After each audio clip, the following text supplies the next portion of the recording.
உத்தரப்பிரதேச மாநிலத்தை சேர்ந்தவர்தான் 32 வயதான பிரகார்கர் குமார் கவார்.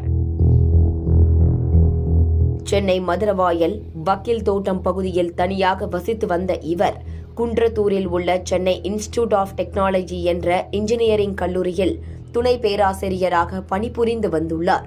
இந்நிலையில் நேற்று அதிகாலை நேரத்தில் அவரது மனைவி போன் செய்தும் நீண்ட நேரமாக அழைப்பை ஏற்கவில்லை. என்ன ஆனதோ தெரியவில்லையே என்று பதறிப்போன மனைவி உடனடியாக அவர் தங்கியிருந்த குடியிருப்பு நிர்வாகத்திற்கு தகவல் தெரிவித்துள்ளார். அவர்கள் சென்று பிரகார்கர் குமார் கவார் வீட்டின் கதவை தட்டியும் நீண்ட நேரமாக திறக்காததால் சந்தேகமடைந்து காவல்துறையினருக்கு தகவல் தெரிவித்துள்ளனர்.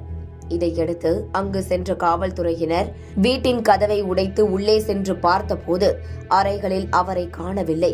தொடர்ந்து உள்பக்கமாக பூட்டப்பட்டிருந்த கழிவறையின் கதவை உடைத்து உள்ளே சென்று பார்த்தபோது முகத்தில் கவர் சுற்றப்பட்டு இறந்து கிடந்தார் பிரகார்கர் குமார் கவார்.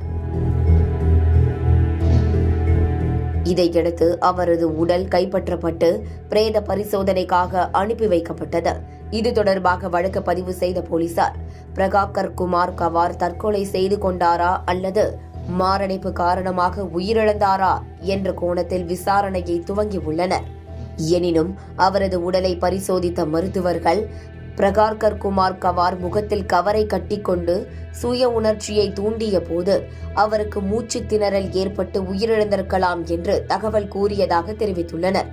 எனினும் இந்த தகவல் நம்பகத்தகுந்ததாக இல்லாததால் அவரது மரணத்திற்கு என்ன காரணம் என்று கைரேகை நிபுணர்கள் வீட்டில் சோதனை செய்தனர். உதவி பேராசிரியரின் இந்த மரண விவகாரத்தில் பல சந்தேகங்கள் எழுந்தாலும் உடல் கூராய்வு முடிவுகள் வந்தால் மட்டுமே சரியான காரணம் தெரியவரும்.